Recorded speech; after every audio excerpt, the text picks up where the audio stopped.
All right, so we recently had the app update, the 1.1.6, which gave us gimbal control as well as that new battery icon. Now, I thought that was actually it for a little while now from DJI. There's a couple other things that we were thinking about getting. Of course, the smart controller is still one of them.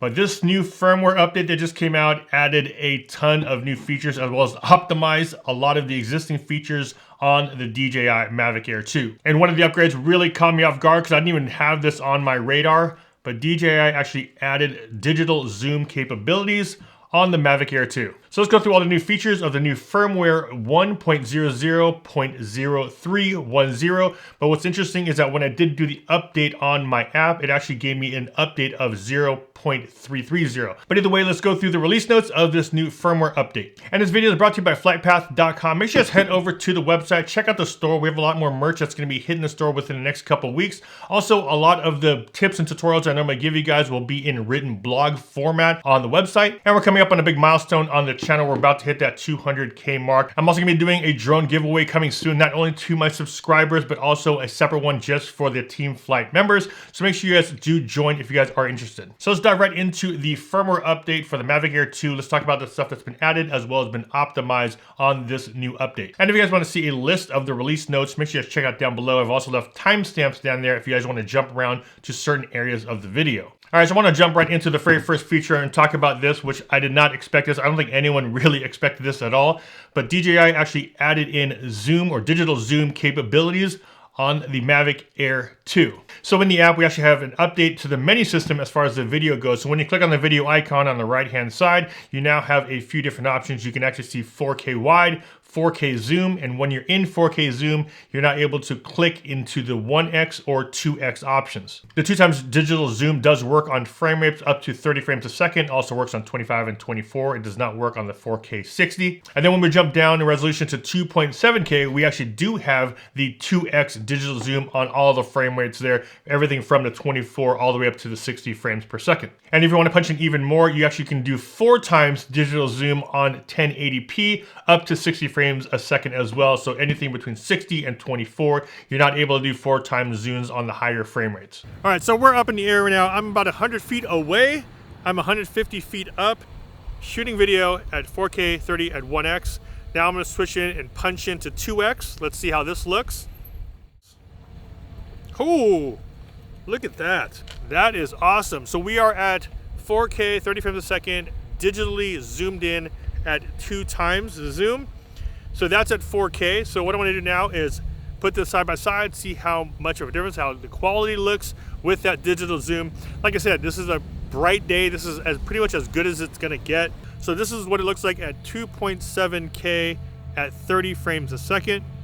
Now let's go into 2X on this. And there you go. This is what 2.7 at 30 looks like at 2x digital zoom. I will put this side by side, see how this looks. This is 1080p at 1x zoom, 1080 at 30 frames a second.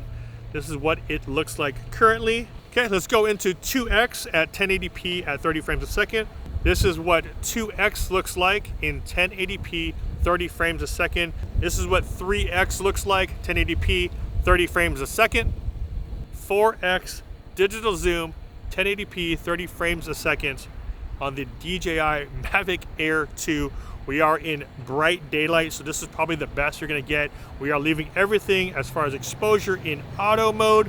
How does everything look on screen at 1080p, 30 frames a second, at 4x. Now, why is that such a big deal? Well, at this price range, the ability to have digital zoom is a pretty big deal because the only other one that was able to do this was a Mavic 2 Zoom, which is about twice the price of the Mavic Air 2. Having something like digital zoom really allows you as a user now and a flyer to possibly use a Mavic Air 2 in other scenarios like inspections or anything like that that might need to have a little bit closer of an image, but not necessarily want to fly that drone right up to it. So that's the thing that was a very big benefit with the Mavic 2 zoom was that you're able to get up there and zoom in on it and not have to be right up close to the object. You can still be, 10, 20, 30, 50 feet away and zoom in.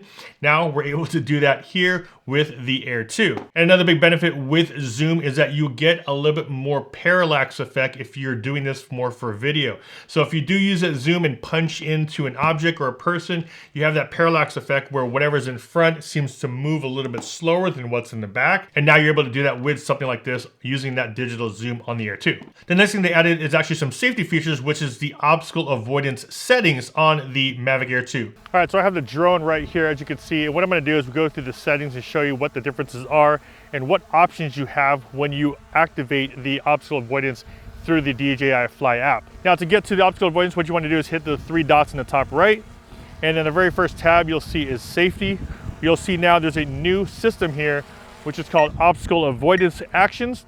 Now you have a couple options here. You have things like bypass, brake, and off. Now what's new about this is that you can now also disable the sideways flight. Now some of the settings do change here in the app when you switch the modes. So for instance, if I go to tripod mode, as you can see here in tripod mode, you only have 2 options. You either brake, which means when the drone senses something in front of it, it'll automatically stop. It won't bypass it or go around it. Or you could turn it off, which means if obstacle avoidance is off, that means you pretty much will just run right into the object. Now, the off function is actually the same for all of the settings. So if you do have obstacle avoidance off, just know that it will run right into those objects that you're trying to go through. It is pretty windy out here, as you can probably tell through my mic. Safety is set to tripod, brake is on. Now, going forward, full sticks. And of course it brakes, as we anticipate it doing. Now let's pull it back. Now let's turn obstacle avoidance off. Now, of course, I'm not gonna try to run right into the bush and break my drone, but let's see how close we can get to it compared to the brake mode. All right, so I'm all the way up here, and I'm literally right up on it. Yeah, so I'm pretty much about a foot away from the actual tree itself. So if you have obstacle avoidance off, just know that it will go straight into whatever you're flying at. And in normal mode is where we have most of the functions. We have bypass, brake, and off. Now we can do bypass. Now bypass, when this is enabled, allows you to see an obstacle in front of you, and ideally it will map it out to see what the best route it can take. All I'm gonna do now is push my sticks forward at full throttle. And it is going to the side a little bit, and it's going right over, and it's out of here.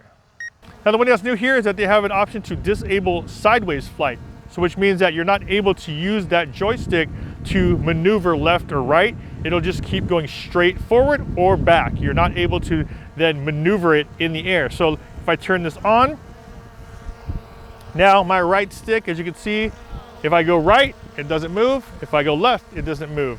If I can go back, that does work, and I go forward, that works as well. So it disables the left and right. So if you wanted to take a straight line towards an object, or if you wanted to take a path and wanted to make sure that you're going directly straight, it disables the left and right movement and only gives you that forward and back movement. And just like all the other drones, if you use sport mode basically disables all the sensors, so none of the obstacle avoidance work in sport mode. The next feature that they optimize is the FPV mode on the gimbal. Now the FPV mode is something I don't normally use on something like this, mainly because as you fly one of these, you normally want to keep that horizon straight. So if you aren't familiar with it, FPV is basically first person view. Kind of gives you that feeling that you're in the cockpit of the aircraft, and the horizon actually does move with the aircraft just like this. So they did some optimizations on that mode. Now one big portion of this firmware update actually deals with Hyperlapse. One big update on Hyperlapse is that when you're doing waypoints, you're now able to use up to 45 different points. One of the things I did notice is that when I was actually going and flying and setting those points, 45 is actually a lot of points. So what I normally did was I would go up, set the points, and it'll keep telling you that you're not going to have enough battery to actually do this mission. So I would technically just go up, set the points with one of my batteries, then it actually gets saved as a task library. It actually gets saved as your route in the task library. So what I did was I ended up setting all the points with one battery, taking it back in, then it actually gets saved into your task library as a previous route.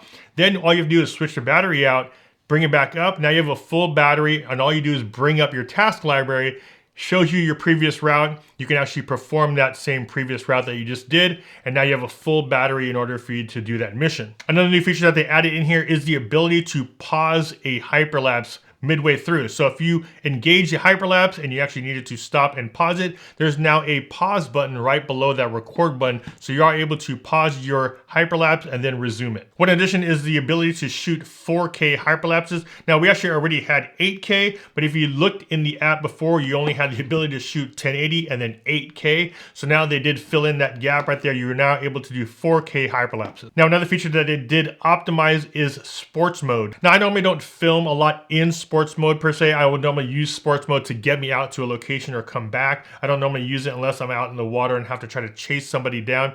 But what's interesting about sports mode is that the fact that if you were to go in sport mode and go full throttle, initially you would have the gimbal dip down a little bit. So if you were to go full throttle and push forward, before the gimbal would also kind of dip down, you would see that. Now if you actually go full throttle in sports mode, you don't see that horizon dipping anymore. It actually will just go straight. So it's nice that even though you do go full throttle, you don't get that horizon dip anymore like you used to. Also, while you're in sports mode, now even though you are pitched down like this and technically the camera will be pointed up, some people were saying that they were able to see their props in the video. Now you're not able to see the props. As you can see here, I did a few demos going full throttle in sports mode, and if you look at the upper right hand and upper left hand corners, you're not able to see any of those propellers spinning in the video. Now the last feature that they have here is optimize active track when following vehicles at a low altitude. This is the only one I really didn't have an opportunity to test out, mainly because I wanted to have another person with me. I wasn't going to kind of go in my car and try to fly this behind me and not have a secondary shooter or spotter. So that's something I still need to test out. I'll do an updated video on that once I test that out, once I have another person with me to safely do some sort of testing with it. I'm not 100% sure exactly what was optimized, but there is some sort of optimization when following vehicles at a lower altitude. And there it is, guys, a major release update for the Mavic Air 2. A ton of stuff has been added. A lot of features have been optimized. A lot of new surprises that I honestly didn't even think would be on this thing are now on this thing. And playing around with that zoom functionality now on the Mavic Air 2 is something I think a lot of people will have a lot of fun with. And like I talked about in the beginning of the video, we are coming up on a big milestone, 200K, something I never really thought I would hit this year, but we are here. I'm going to be doing a drone giveaway for my subscribers, as well as a separate drone giveaway for my Team Flight members. So if you guys want to be part of Team Flight, make sure you just hit that join button down below. I give you guys a lot of insight, a lot of behind the scenes of what I'm normally doing, and I also give my Team Flight members a little early information as far as what's coming up on the channel. That's about it, guys. Thanks again for watching. If you guys got some value from this video, always a big like would be much appreciated, and don't forget to subscribe. Hit that bell to be notified when I post new videos. This is Aljan Stasio with FlytPath.com. I'll see you guys in the next one. Take care.